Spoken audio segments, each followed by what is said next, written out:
গ্রামে বসবাস করার যেমন সুবিধাও আছে তেমনি অসুবিধাও আছে। কেননা গ্রামের মানুষরা অনেক সহজ সরল এবং অনেক ভালো। তার মধ্যে এই গ্রামের মানুষরাই কিন্তু মানুষের ব্যক্তিগত বিষয় নিয়ে বেশি টানাটানি করে। হ্যালো গাইস, আসসালামু আলাইকুম, কেমন আছেন সবাই? আশা করি সবাই ভালো আছেন।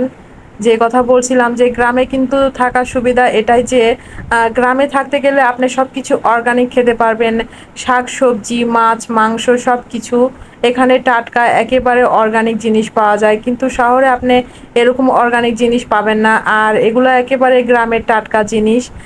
খেলে এগুলোতে শরীরও ভালো থাকবে, আপনি সব দিক দিয়েই সুস্থ থাকবেন। কিন্তু শহরের জীবনে আপনি সব কিছুই ভেজাল, এই সব খাবার খেয়ে আয়ু দিন দিন কমে যায়, এতে করে অনেক মানে সমস্যা হয়, রোগ ব্যাধি।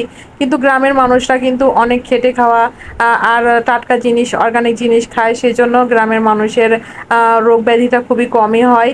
কিন্তু গ্রামে থাকতে গেলে কিন্তু কিছু কিছু বিষয় আছে সেগুলো অনেক কষ্টদায়ক। যেমন গ্রামের মানুষরা মানুষের ব্যক্তিগত বিষয় নিয়ে বেশি টানাটানি করে, কিন্তু শহরের মানুষের কিন্তু এতটা সময় নেই। কে কি করলো কার কি হলো এইসব বিষয় নিয়ে তাদের মাথা ঘামানোর সময়ই নাই।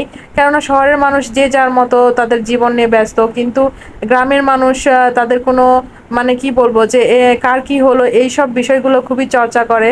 সেজন্য গ্রামে থাকার যেমন সুবিধাও আছে তেমনি অসুবিধাও আছে।